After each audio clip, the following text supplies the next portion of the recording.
Hello, everyone, and welcome to episode 10 of On Liberty. I'm your host, Salvatore Babones. Matt and I will be discussing lessons for preventing the next pandemic. Matt Trau. So I thought what we're going to talk about today is science. I mean, No. is there? Nanotechnology is the easy part. Social science. Yeah, That's tough. yeah. Well, this is the question on everyone's. Let me start by saying thank you and the CIS for having a positive segment on science. What a delicious thing to talk about. I mean, the world, for me and all of us, we're just bombarded with negative news. It's not positive yet. You still got to convince us. Okay, well, I'll do my best. But even to just be able to talk about science rather than hearing negative news is wonderful. So, look, everybody's talking about the vaccine, of course, that, once we get that vaccine, if we can get a vaccine, and there's a big debate on that, if we can manufacture enough of a vaccine, if we can get it to enough people, we're going to need billions of these, then that could get us out. The trouble is that's a ways out, and there's a big debate about how far away that is. So then we go to a therapeutic, and we haven't been very successful in. There have been some minor examples. There's been great success in HIV. We haven't been really, and there's been some success in flu. We haven't been successful in therapeutics and coronavirus. And I'm watching and reading every day with peak interest what will happen there. I really hope we will have something. There's so much effort. It's so interesting. It's so positive. It's so interesting to see the whole world of science galvanized together with many international collaborations looking for these. But there are ways off as well, right? Right. So then we think, well, what else can we do? And what can we learn from history? And there's a lot we can learn from history. So we've heard the WHO for a long time articulating the following three words: test, test, test. Okay. Diagnostics are an area that I think could have a bit of a king hit here. It's really? Near term, absolutely. Well, how did diagnostics solve anything? I mean, that just tells you you're sick, right? I mean, what did diagnostics do for you? Yeah. So, well, there's an old adage. It's one that I like. So my lab works in the area of cancer and also in infectious disease. We're interested in diagnostics in both. There's an old adage: prevention is better than cure. Mm-hmm. That's effectively what a vaccine does. But if you're chasing therapies, if you can prevent a disease, that's so much better. So, in cancer, as an example, why are these diagnostics important? You catch that cancer early, it's a lifesaver. Right. I think that's as old as Hippocrates, if I'm sorry. I think that's as old as Hippocrates, if I remember right. It could be, but here my history is a little more lacking than yours, Salvatore. I'm just a humble scientist. So, and I think it's pretty well known that in cancer, this is a lifesaver. If you catch cancer and bring on the screening programs, etc. Well, the same is true in infectious diseases, and it's especially true in pandemics. Okay. If you catch the pandemic early, you can stop it. Full stop. So at the moment, we're all talking about, the language is the curve and flattening the curve. We've got to flatten the curve, keep it under control.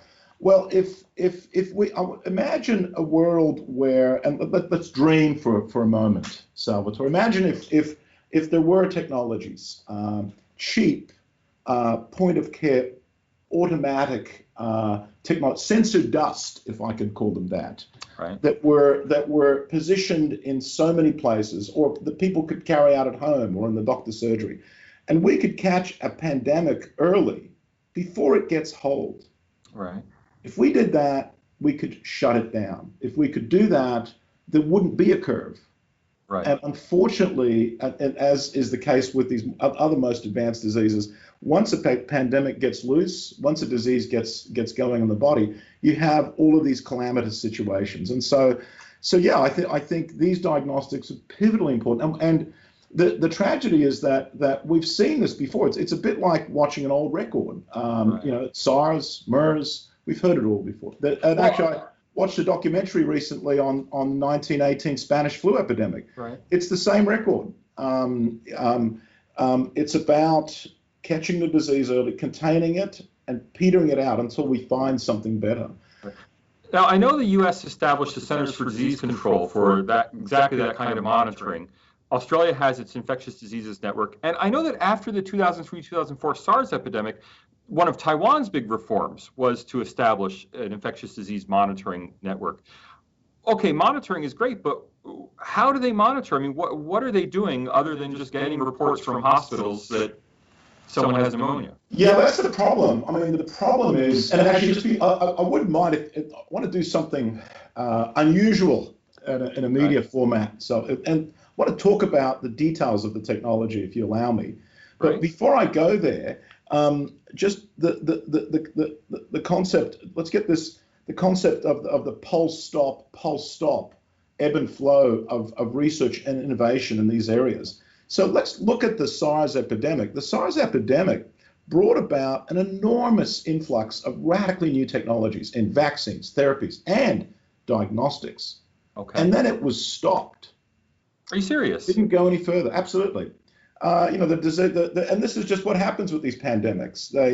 When the pandemic passes, particularly if it isn't one that has been as dangerous and as damaging as this one, our attention fades. We move on to something else. I think about, what are my kids going to have for lunch tomorrow? The people's funding from these, and I don't mean to trivialize it, but funding for these areas evaporates, and so they stall. And in fact, one of the benefits that we're seeing right now, in terms of the reemergence of the incredible science that's coming here for vaccines, therapies, and particularly diagnostics, that's something we're interested in. It's picking up where SARS left off. We're able to start the engine again. But I guess the lesson is, well, why did we turn the engine off? You told me you were coming to me with good news today. So what's the good news about diagnostics? I mean, what are we doing with diagnostics now that we couldn't do 20 years ago before SARS? Yeah. Well, I think what we're starting to see now is an incredible emergence of nanotechnology is now blending with new diagnostic devices. The big change is the old system of testing. We're seeing this now. Unfortunately, even though Australia, and I think we should celebrate the fact that Australia has one of the highest testing rates in the world. We're in an incredibly amazing position here in Australia. I'm very grateful for that. My family is, I think everybody is. Right. A big part of that has been containment and testing, but the testing's expensive. Okay. It's really expensive, and it doesn't go anywhere near far enough. Why is that? Well, the old way of doing testing is you take the sample, right? And it's usually a nasal pharyngeal, a swab that goes up the nose or down the throat, and then you don't test it on site. You ship it. It's shipped to a centralized facility, which does the experiment. It takes about a day to turn that around. This is what's called a PCR test. It's about 30 years old. So it's technology that largely hasn't changed for 30 years. And the key thing is that logistics of that, of take the sample, ship it, centralized facility, then monitored by a pathologist before it goes back to the site with the information, is expensive, cumbersome, and slow. So this isn't like when people, I've seen these drive-through testing. I thought it was like an alcohol test. You blow into the monitor and it tells you your blood alcohol level. You're saying it's not like that. When people are going through these drive-through coronavirus tests, they're being swabbed and it's being sent off to a lab and they don't find out for a day or two? Yeah, the vast majority, absolutely. There are two tests, and actually, if you allow me, let's talk technology. Let's talk about maybe how it's currently done and what we could do in the future. Because, and I'll just before I show the technology, I'll just launch there first. What do we need? Why is this important? Well, I'll put it to you that we need this sort of screening. We need rapid, accurate screening at all airports, all hospitals, all nursing homes, all schools. Before 9/11, the world was so different. I could go to an airport, get through without many checks. After 9/11, we now have metal testing, explosive testing. If we have explosive testing at airports, why don't we have pathogen testing on site, instant? If we had that, Salvatore, then I think confidence would come back into travel. Right. If we have explosive testing now, metal testing at our schools, at places. Now, it's not palatable, but unfortunately the world has become a little bit more dangerous there. And the way we've dealt with that, we could have just all stayed in our homes, given the threat of terrorism. We didn't. We brought in risk mitigation strategies, screening being those, right? Well, imagine if you had the same sort of, that little explosive swab that is done at an airport. Right. Well, with that, what if that just took a saliva test, plugged into a machine, and cleared you for all seasonal flu and all pandemic viruses before you went on the plane? Right. Imagine if when you were at home, you took the test before you went to the airport, and that uploaded with your boarding pass. I think it's these sorts of technologies and structures that we're going to start to see post-COVID, in the post-COVID world, in the same way as we saw it with 9/11. Now, how is that different from the kind of temperature screening I see at a lot of Asian airports as a routine matter? I mean, aren't we already doing, or isn't it already possible to screen people at airports? The temperature is just it's not. The temperature system is just too inaccurate. One of the problems with the COVID pandemic that has everyone worried is this so-called silent spreaders, that so many people have the disease, are infectious, but they're asymptomatic. They don't have a temperature. They don't have symptoms. They're not aware that they're spreading. We've had examples where people have gone to weddings and have infected dozens or 30 people at that site without the knowledge. It's suspected to be one of the reasons why this particular pandemic is spreading so quickly. So the temperature is just not going to work. It's going to work for somebody who's already very symptomatic, but then you might pick up another flu or a non-COVID disease. So temperature just doesn't cut it, I'm afraid. It's a poor technology. Right. And the ship it out and wait a day is not going to cut it at areas of mass aggregation. And that's what you need to open up in the same way as we did it with explosive testing. There is another, actually, can I go to the technology? I was about to ask you to explain the technology. First, I want to say a quick hello to some of our viewers. That's Anthony and Gay. Thanks for being there. Sai, thanks for watching today. We're going to go to questions in just a moment. So if you have viewer questions, start putting them now in the comment section on the YouTube screen, or if you're watching on Facebook in the Facebook comment section.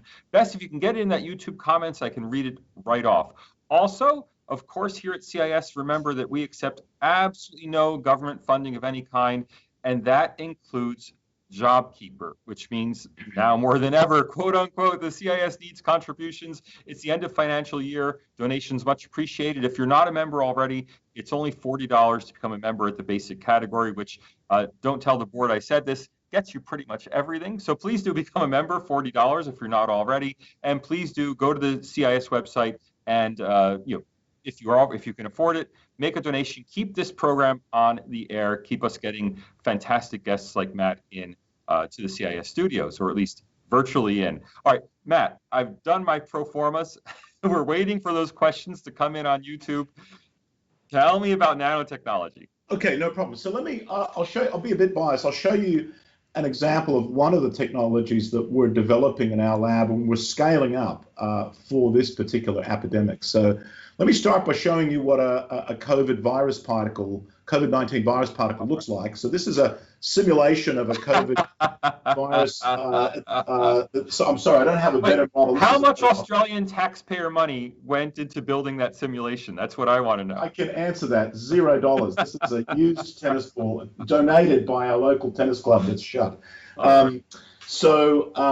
the one you see on television, of course, has these spikes. So imagine all the spikes on the surface of this device. And please remember, this is a nano object. This is an object that's 1,000th times the width of a human hair. Okay. That's how big it is. It's tiny. So how do we detect it? So let me just skip to our systems. We've developed a really simple system, and there are labs all around the world that are working on this. We've developed a molecule that looks like this. If it looks like a piece of Velcro, that's exactly what it is. What it does, you do a nasal swab. The juice of the nasal swab goes in the tube. The Velcro then sticks to the molecule, sticks to the virus like this. Okay. And once it's stuck, a light turns on. Whoops, hang on, I got to get this to work. That's it. And so that's the nanotechnology. This particular molecule, if you like, with the light, is the CPU. It's like a computer processing chip in a computer. We can make this at vast volumes very, very cheaply. It's actually made by genetically programming yeast to do that sticking, and it sticks across the virus and then turns a switch. Now, once that light turns on, the sticking's important. Once the light turns on, that's important because I can then detect that with, I've lost my iPhone, so you're just going to have to imagine, I can then detect that light with the iPhone in a tube, or I can detect that with an electrical device. I can detect that by eye. It gives me a close to instant point of sight reader. I could put it in a machine at an airport that could work just like the swab test. Now, our members and our viewers are a pretty educated bunch. I'm sure you don't actually have a nano flashlight there. Can you explain a little to us about, I mean, is this some kind of radiological element? Is this literally emitting light? I mean, how does this work? What's going on in the molecule? I'll explain how it works, then I'll contrast it with the way that we currently do tests, right? Okay. And again, this is one technology. There are many groups around the world doing this and pushing it forward. And I think the post-COVID era is one that is going to start utilizing these types of technologies, and you'll see growth industries that jump into this area to bring communities back on and to bring in what I call biosafety in the community, right? Just one last thing. Let's describe it. So this molecule, what it really is it's the cell wall fragment of yeast. Yeast is used to bake bread. It's used to brew beer. I love beer. So the yeast itself, I'll use the tennis ball again to describe yeast. Forgive me for overusing the tennis balls, but budget cuts, right? So so imagine this is the yeast. What we do is we program the DNA in the yeast to make a molecule on the surface to print this guy, okay? And then what we do is we lyophilize, we dry the yeast, grind it, filter it, and pull out just this. And we programmed it to have a biological element which carries the light, and it's a standard light, right? Just visual, ordinary light, like naked eye could see it. That's right. Yep. Yep. And we put the really key part is this molecular Velcro. So the virus has spikes. What we do is we program the Velcro has lots of hooks that binds to all the spikes. Right. It binds at multiple sites, and when it does that, it turns a light on. That's it. It's pretty simple, and it's made by common variety yeast, which can be scaled up in the tons. Wow. Now, if this were being used at an airport, would this need special equipment to detect the light, or are you literally talking that someone would see a glowing swab? Yeah, let me show you what it would use. It would use something like this. This is a little USB electrode system that plugs into a device. So there'd be a swab. You'd put it on the electrode, and we can get, rather than making the light, we can make a molecule here that pumps electrons into the USB device, and so it can be detected by that as an electrical signal. Absolutely. So the magic of this is that it sticks to the virus. It has a transducing element and a microscopic transducing element and uploads information. Okay. That's the magic of nanotechnology. Now, are we talking next year, or are we talking 2055? Yeah, well, again, this is a research program. I don't want to give any understandings here that this is a product, etc. But we're actually working on this one very closely with the CSIRO, University of Queensland, and industrial partners nationally and internationally now to rapidly accelerate this for this COVID epidemic. But also we're looking beyond that to all future pandemics. This isn't going to be an isolated pandemic. We've had these in the past. With the globe warming, it's predicted that we'll have more and more of these. And we also have the problem of seasonal flu and seasonal diseases that come through our community that we need protection from as well. And it's the same issue. So we can program this virus molecule to stick to the fingerprints of the spikes. I'm sure everybody's seen on television the spikes on the virus. That on the surface they have fingerprints that are unique to that virus. we program the molecule to stick to the spikes. And so we can program it for future COVID mutations, future seasonal flues, future pandemics. We're working as hard as we can. And I think one of the great bits of news about COVID-19, and COVID-19, make no mistake, is an absolute catastrophe. One of the great things is we're seeing new partnerships between universities, national science agencies like CSIRO, and local and global corporations to catapult these technologies. My hope is that, unlike SARS, where they got to a certain point and then just stopped, they get across the line this time. And I think they will. Timing, I think it will take 6 months or so to get these. I mean, we already have a prototype, and the consortium is working with regulatory agencies hand to hand to generate the clinical data. One of the issues for us at the moment is that it's a good thing, but it's a bad thing. The good thing is we have so few cases in Australia. Okay. I think that's wonderful. That's absolutely. But however, it's slowed down our testing systems because we have so few cases to test. Not enough to test. So we've just pivoted to 2 international sites to grow. And also, I don't want to display our technology as the only one. There are groups all around the world developing these sorts of systems. And I think these are so different to what's currently being done. It's so different to the centralized pathology lab model that just won't work in these sorts of pandemics for stopping pandemics. Does that make sense? It makes a lot of sense. Now we're going to go to viewer questions. Everyone, if you like Matt, please like the video with Matt in it, because the more people who like it, the more likely YouTube is to show it to other people. So press the like button, press the subscribe button, and forgive me, most importantly, click that support link. Our producer would love to see a few people hitting that link for cis.org.au/support. Our first question comes from a regular viewer, Gay Redden. Gay says, when are we likely to have an immunity test to ascertain whether a person has had the virus before? And she's particularly interested, can we use these kind of tests to try to discover when the virus first entered Australia? Were the first cases we detected actually the first cases? That's such a great question. Thank you so much for the question. So in answering it, can I keep using my tennis ball? Is that all right? Well, what we really want is a tennis racket to get rid of the virus. We don't want. I don't have the funding in the office at the moment. I've got to stop making funding jokes. I'll bring a tennis racket next time. So the first question is, when can we start using these for the immunity passport testing? These are already starting to be used. So I might back up first, if it's all right, and explain the 2 ways that we test. Is that all right? And then please contrast these to what I've just shown you. And then I'll answer the genotype question. So one way that we test, nasal swab up the nose, drive through or wherever, we get the virus, right? And then we ship it. We ship it to a lab. And then what happens is, this is a strand of DNA. We bust the virus open inside a laboratory, pull out the RNA, that's genetic code inside the virus, and it goes through some complicated steps of amplifying up the DNA and analyzing it to see whether it has the specific sequence for COVID-19, right?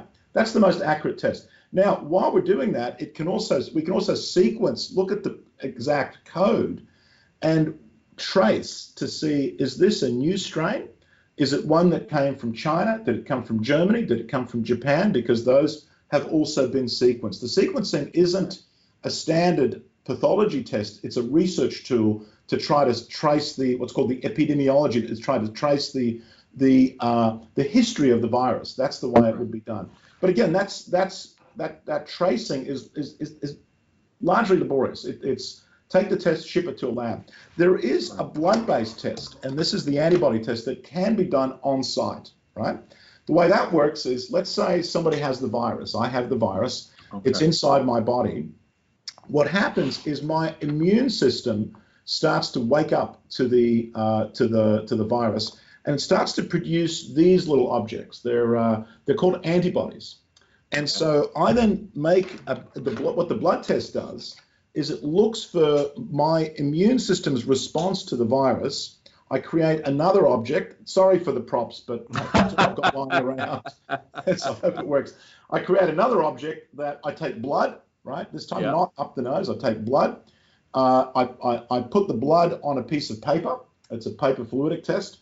And if my little hook catches the antibody, I'll get a red strip, just like on the pregnancy test strip. The antibody carries a gold nanoparticle, by the way. And that tells me that what it tells me is that my body has been responding and fighting this virus. Okay. The problem with that, there's a huge problem with those. Those are point of sight, right? But you would have read all of the material in the press about the inaccuracy of these antibody tests. They are quite inaccurate. Now, is that just missing false negatives, or is that also false positives, that they're showing up virus where it doesn't exist? Yeah, it's all of those. And again, some tests are better than others, but the key problem is it starts with this issue that you're not actually testing for the virus. What you're testing for is the body's response to the virus. Right. So there's a step, and the problem is every human responds differently to the virus. Oh, really? Yeah, absolutely. This is the area of personalized medicine. Okay. Some people, when exposed to the virus, make a lot of the antibodies immediately. Typically, I should say that from what we know now, it takes about 5 to 14 days also to produce any of the antibodies. And so that's at least a 5-day window of no antibodies where you could miss and you get a complete false negative, Salvatore. So that's in the area of the silent splitters, where this blood test could, and Boris Johnson has got himself into a little bit of trouble there. He put this test out as a game changer, I think too early, without looking at the details of how these work. It doesn't catch the virus itself. It catches the body's response, and it doesn't catch the silent spreaders.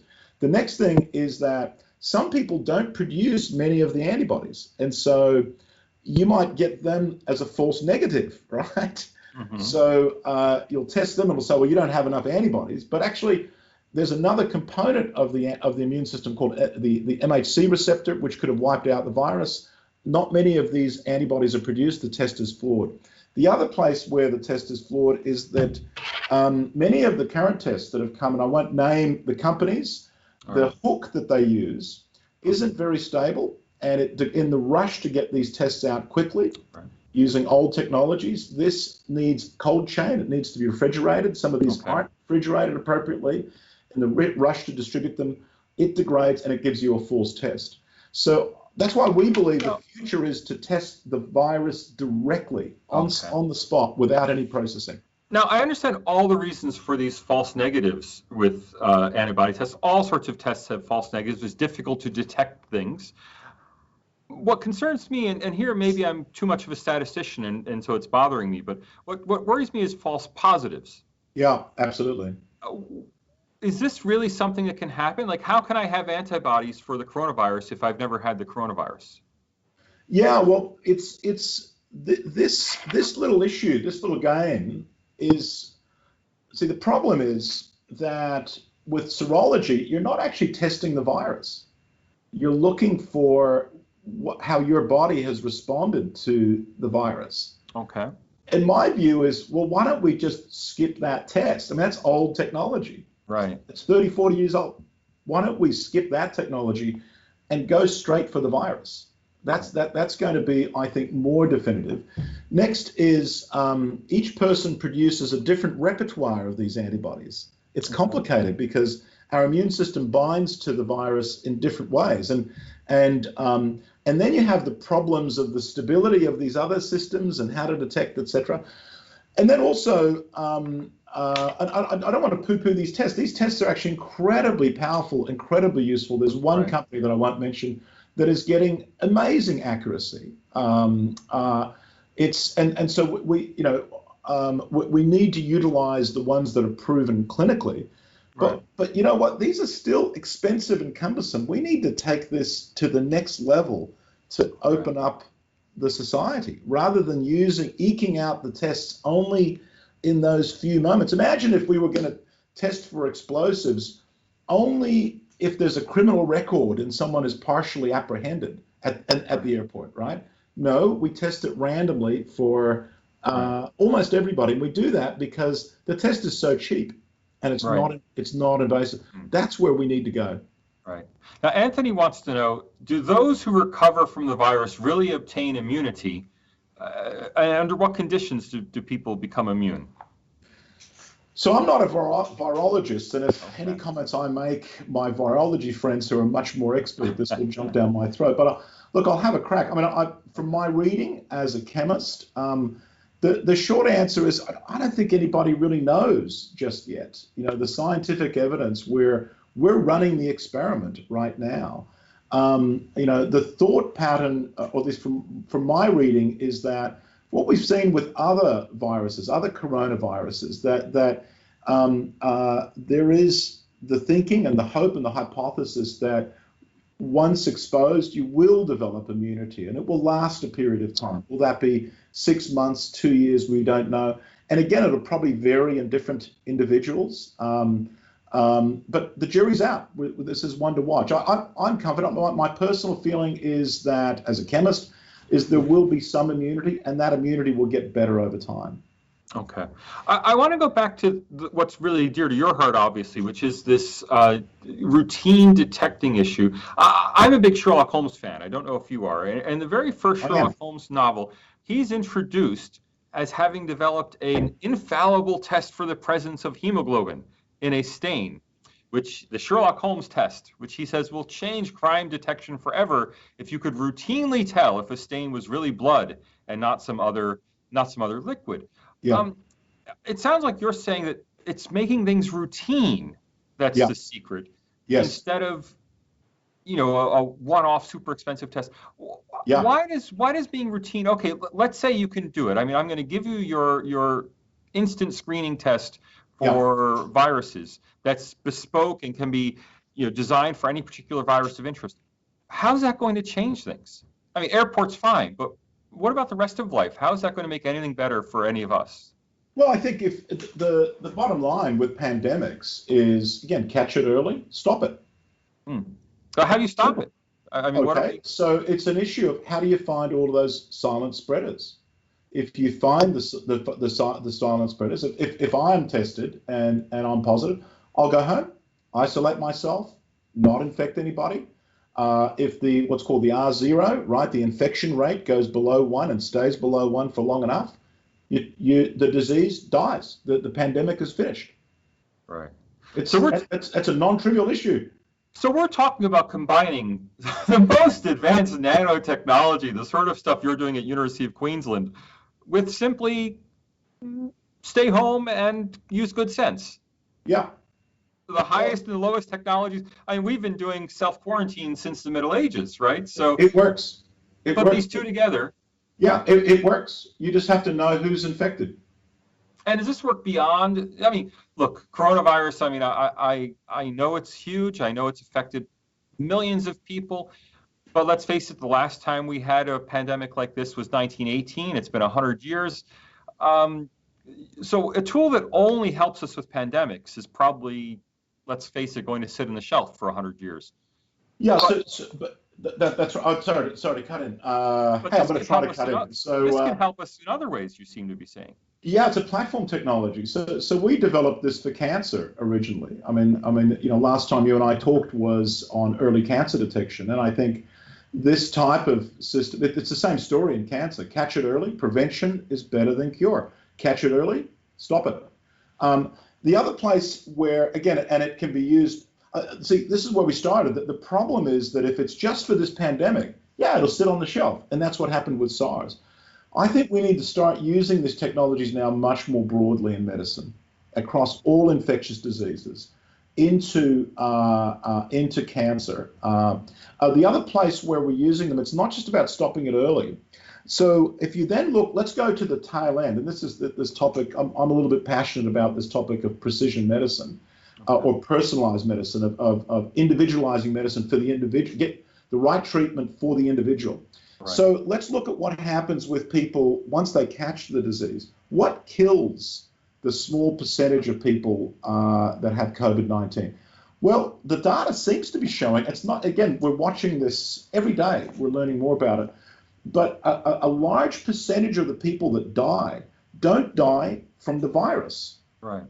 They die from their own immune system. What happens is they are the ones, the unlucky ones, it seems, and some people are more predisposed than others, and age predisposes, etc., and genetics predispose. Your own immune system may be predisposing you to getting a massive over-response with your antibody, right? These things go crazy, and the immune system kills the individual. It's something called it's triggered by something called a cytokine storm.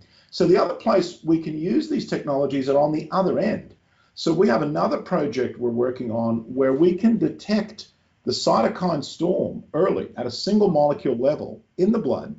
So, and the idea here is that what's clogging up hospitals around the world is that we don't know which patients are going to die from this disease and which patients could recover with a much lower level of monitoring at home. So they're all in the ICUs, right?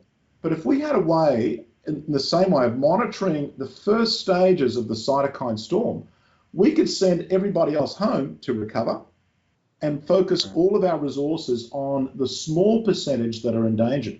That itself would turn off the epidemic. Right. Well, forgive me for playing amateur epidemiologist for a minute, but it sounds like what you're saying, an obvious implication is that instead of doing what we do now with, say, flu shots, and I encourage everyone to get a flu shot. I got my flu shot this year. Don't forget, the flu's still out there. But right now, we use flu shots to establish herd immunity. You know, if 60, 80% of people get flu shots, then we break the transmission of the flu. Well, it sounds like instead, we could just test people who do get flu and know that they have flu and isolate them. That is, it seems like we could, instead of treating everybody, which is what we do now, we could treat only people who have an illness. I mean, is that something on the horizon? That's the magic. That's the future of personalized medicine. And also, once we get the genetic code from that, or we see the specific immune response of the individual, we treat with the right drug. So one of the problems with the patients that are dying with COVID is that maybe, and one of the reasons some of the vaccines might be toxic is if you overstimulate the immune system, you could kill the patient. So in those cases, by using precision diagnostics, you might want to tone down the immune system because the immune system is what could kill the patient.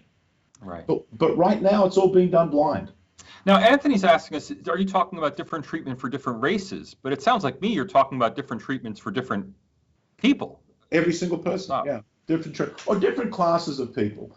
The racial issue is obviously a very topical one, but it is a real one, actually. I've seen some data at the last the American Society for Cancer Oncology meeting I was at last year. There was some incredible data on the different cancers in different races, prostate cancer in particular. Right. And I think we may need different treatments for people with different genetics. I mean, that's what the science is telling us. I don't see that as a scientist. I don't see that as a thorny problem. I see it as an opportunity to treat people better. But we need the intelligence. We need the eyes on the disease. And I think to answer your question, these are platform technologies that can be used broadly across medicine in all of these applications. Let's use them here. Now, let me see if you have one more prop sitting there on your desk, because Wayne wants to ask you something of a question that I know is a little out of your field of expertise, but we really respect your opinion. Why isn't Australia promoting wearing face masks when a lot of other countries are moving to face masks to prevent transmission? Do you have a view on face masks or an informed opinion you can share with us? Yeah, that's a tough one. So, boy, you're going to get me into trouble here. Well, look, I'm just going to give a personal opinion. This is what myself and my family have decided to do. I'm no face mask expert, right? But here's a couple of problems I have. So let's go back to the prop, okay? The virus is 1,000th the width of a human hair. It's really small. It's smaller than the mesh on many face masks, right? And so, and then the other problem we have, now of course it's encapsulated in droplets, and so that makes it a bit more complicated. But the other problem we have, I mean, the way I think about it is I've seen medical evidence where face masks can be affected in medical environments. And I've also seen the data where face masks, there's such a shortage of PPE across the planet. Australia's getting better. And you know what? I so admire and respect our frontline workers. They're putting their lives on the line. I want them to have that equipment. Priority one. Right. And so for me, the data isn't so clear that I can, by wearing a mask in a socially separated environment rather than a highly dangerous environment like a hospital, that I get any benefit. Maybe I might get 0.1% benefit. Well, I'd rather them have it because they need it. Okay. And so I won't wear it in a social distance environment. I think you can, I mean, there is data to show that you can do so much better by just the old things, washing your hands, maintaining distances. Right. You can do so much better than wearing one of these things and then getting close to people. Right. So that's what I do. I think there is evidence coming out now that there's some cheap masks with 3 layers and whatever, and if you do that and you Right. are in if you're in environments where you can't avoid being in such close contact with people, can't maintain the standard disease hygiene, it could probably help. Right. But they're the reasons why I don't wear it in my workplace. Right. Now, Max wants to ask us about personal diagnostics. You mentioned earlier pregnancy tests, and it struck me that a pregnancy test is probably the only personal diagnostic that I can go right now into I can go buy one, I can't use it, but that people can go into a drugstore, buy, and get a personal diagnostic on the spot. Is this something that people are going to be able to buy in a chemist and take home and diagnose themselves, or will these kind of diagnostics only be available via a medical office? So this is a great debate, Salvatore, and thank you, Max, for the question. Again, I think this is a lesson we can learn from SARS, right? What's interesting is our current system is so biased, and I would say this because I'm a technologist, right? But I'll say it. It's so biased towards the central laboratory testing system. We're just welded to that, right? And it's a bit like, could you imagine if when computers first came, if we stayed with this model that, the only people that can do computing well are the ones that have a centralized computing system. Don't be having those laptops. Don't be having those iPhones because they're not reliable and you can't trust it. You need that computer science. I would put it to you that we would never have seen the full advantage of these technologies. And unfortunately, across the world, and in Australia in particular, we have one of the most heavily regulated systems to inhibit the use of these point-of-care devices. There are arguments for that. There's a good argument. Okay. So if you've got a cancer test, should you be at home alone when you find out you've got cancer, or should you be with a doctor? I believe you should be with a doctor. But for something like COVID, I think we're past that. We need, I think the centralized system will not work effectively. Well, it doesn't serve us well. I'd love to know if I have strep throat and should not go to work. Well, there was a case last year where for flu testing, there was a company in Australia that was having trouble selling these devices at a chemist. I mean, I personally feel they should be able to sell at a chemist. And let's look at what happens in the United States. In the United States, it's fascinating. In the United States, they have a different regulation where they do the Food and Drug Administration that regulates all this stuff has a category called clear waiver, where if you can prove that your device, that your simple device you want to use wherever, at the chemist or at home, can be operated by an inexperienced person and generate equivalent to or better data than a centralized lab, it's approved. And we need more of those sorts of regulation to flow through the global. And actually, I don't mean that as a criticism. I mean that from a positive perspective. I think that itself, Max, is a legacy of COVID-19. COVID-19, I think, has smashed the barriers of some of those traditional limitations because people are aware of what you just mentioned, Salvatore. And I think with the appropriate guidance, in some cases, it will need to be centralized and controlled. But in a lot of cases, we need these to be available at the chemist for people at home, uploaded, so a doctor could see them. The other example is diabetes. It's the only that look at what point of care testing has done for the management of diabetes. It's saved countless millions of lives.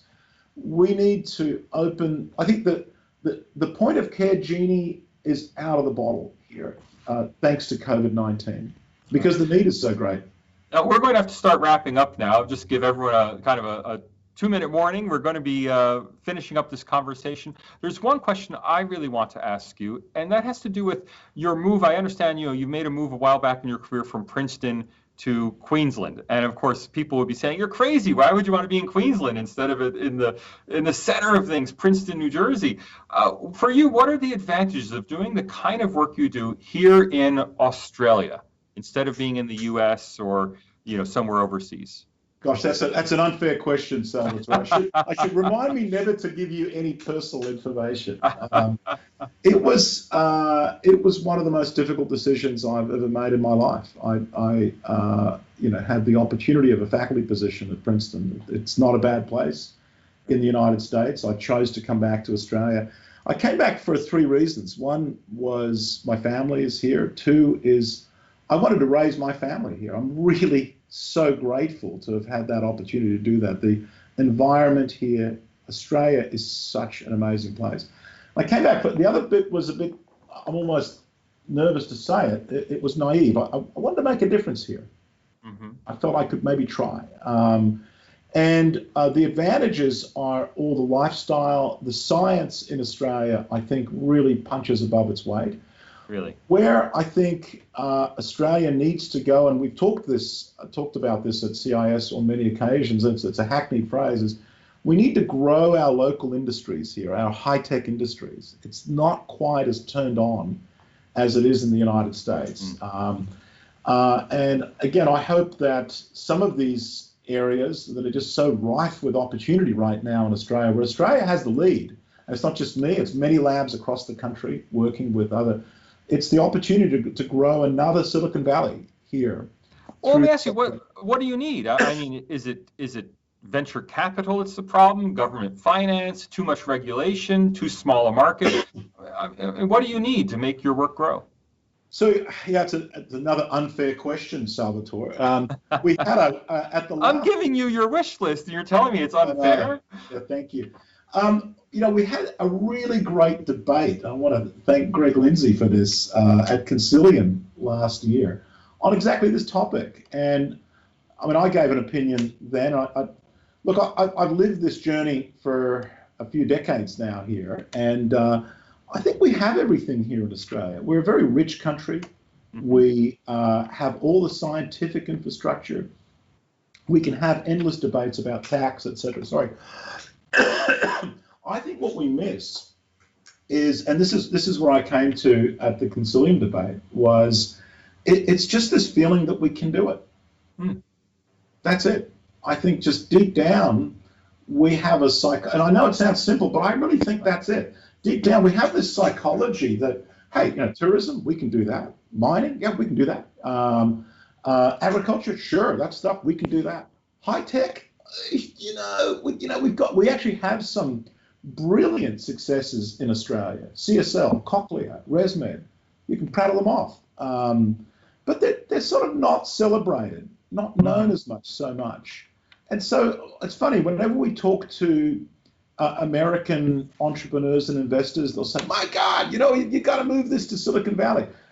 If we talk here in Australia, there's a feeling of, gee, have we show me the successful companies that have become billion-dollar companies, but they're now emerging. Atlassian is an example. I think that's the cornerstone. It's psychology. I hate to say it. Well, thank you, Matt, for sharing your message of optimism with us. Much appreciated. Oh, it's my pleasure. Thank you for having me. Oh, I'd also like to thank Anthony. I'd like to thank Gay, Emily, Sonia. Thanks for watching. Thanks especially to our producer, Emily Holmes, for making this whole thing work, our executive producer, Max Hawk Weaver. And thank you, Tom Switzer, director of the CIS, for putting us on the air. We'll see you all again next week.